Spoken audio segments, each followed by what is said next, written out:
Good day, CrimeTalk aficionados. My name is Scott Reich, and this is CrimeTalk. It is August 1st, 2022. A quick preview, some Parents of the Year contestants, and yes, I'm being facetious. Prosecutors seek the medical records for Kaitlin Armstrong, remember the yoga teacher who went on the run? It's Dylan Round's birthday, an update on his case status, and then finally, our dumb criminal of the day. Let's talk about it.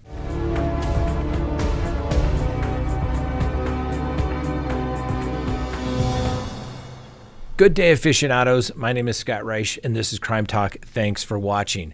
All right, before we get to the docket, you know the drill. Subscribe if you haven't, like if you do, hit that bell, and remember, you can always listen to us at any time by downloading us on your favorite podcasting app. We're getting close to 1 million downloads.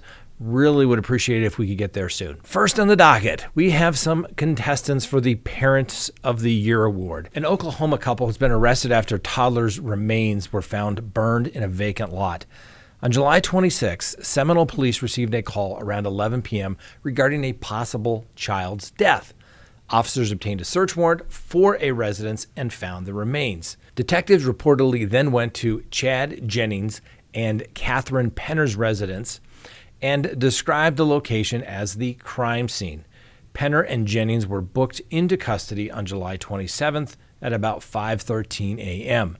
The Oklahoma State Bureau of Investigation said Jennings faces charges of first-degree murder, child abuse by injury, and conspiracy. Penner was taken into custody on charges of accessory to murder, child abuse by injury, and desecration of a human corpse. Now, according to the statement, the medical examiner's office is working on identifying the victim and determining the cause of death. It was also not immediately clear what relation the child had to Jennings and Penner. Next, Nevada parents are arrested after 19-day-old child reportedly dies from unjustifiable physical pain. 3 people were taken into custody after a 19-day-old child died from living in an unsanitary home and possibly ingesting methamphetamine. On Thursday, July 28th, the Nye County Sheriff's Office announced the arrest of Daniel Bills, Erica Isoloffel, and Angela Garuli-Bolt for the death of Bills and Isoloff's 19-year-old son. In a video statement, Nye County Sheriff Sharon Werley said that on October 20th, 2021, dispatch was contacted about a choking baby, and officials arrived to find the baby in critical condition. He was transported to the hospital in Las Vegas, where he ultimately died. Now, the Nye County Sheriff's Office was told about the incident, but Werley said she handed the case to the Nevada Department of Investigation to avoid the appearance of impropriety because one of the suspects is the Nye County Undersheriff's daughter. Bills Isoloffel and Garuli-Bolt were all taken into custody on charges of open murder and child abuse. Now, the Undersheriff, Michael Isoloffel, said he has had virtually no contact with his daughter for 2 years because she has chosen a life of narcotics use and criminal activity. The Undersheriff said he did not even know his daughter was pregnant and had a child until hearing about the case. Now, according to court documents, detectives believe the little boy suffered unjustifiable physical pain or mental suffering. The house he lived in was reportedly filled with excess clutter and trash and had drug paraphernalia and feces on the walls and the floors.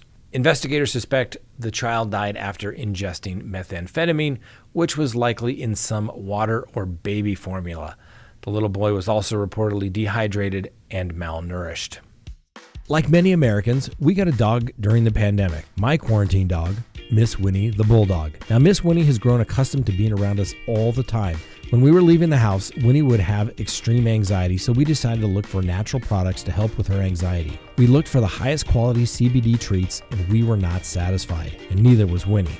So we created a high-quality CBD product that absorbs faster and provides the required results faster. Baked in Colorado CBD treats and beverage enhancers are made with nanotechnology. The nanotechnology makes the CBD extraction more pure, also allows for Baked in Colorado products to work faster. Baked in Colorado products can help reduce your pet's anxiety, ease joint pain, and help with your dog's skin problems. Go to our online store and see what Baked in Colorado product is best for your dog. When you order at bakedincolorado.com, enter code WINNIE and receive 15% off your first order. We have a 30-day money-back guarantee. If your dog does not experience the desired results in 30 days, return the product and we will refund your money.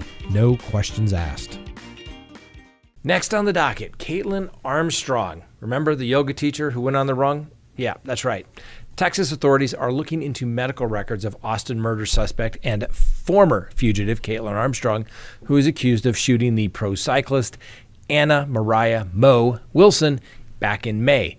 Prosecutors earlier this month applied for a subpoena seeking Armstrong's medical records from the St. Joseph's Medical Center in Houston, where she was taken just days after her arrest at an oceanfront hostel in Costa Rica. She had been captured with a bandage on her nose and claimed to have suffered a surfing accident. People declined to confirm allegations that she may have undergone plastic surgery during the 43 days she spent as a fugitive between mid-May and late June. Why, you may ask? Well, this evidence seems to be overwhelming in this particular case, right?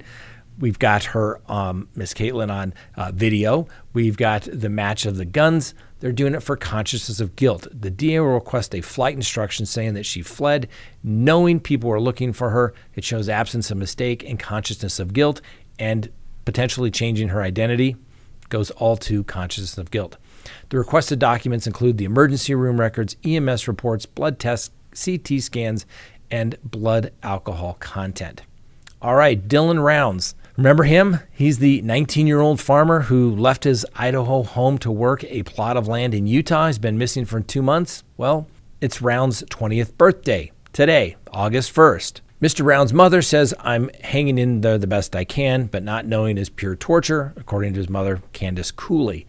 Now, James Adrian Brenner, a 58-year-old man who was squatting on a neighbor's land, is being held on federal charges and has been named a suspect in Rounds' disappearance. No charges have been filed in direct connection to the missing persons case of Mr. Rounds. Now, Brenner was convicted of shooting and seriously wounding another man at a campsite in Maryland in 1986 in a work-related dispute. He has numerous other convictions over the years, and he's served federal time as well. Now, when Dylan Rounds was not located early on in the search effort, the investigation focused on the possibility of Dylan being the victim of a crime. This is according to the Chief Deputy Cade Palmer of the Box Elder County Sheriff's Office. Now, according to a neighbor identified in court documents as DH at some point after Rounds' disappearance, Brenner asked him to conceal 3 black powder guns and a .22 caliber rifle without a serial number. After being contacted by the FBI, DH gave the weapons to authorities. Citing past felony convictions, they charged Mr. Brenner with being a felon in possession with a firearm. Another local man, Chase Venstra, is also facing federal firearms charges in connection with the case.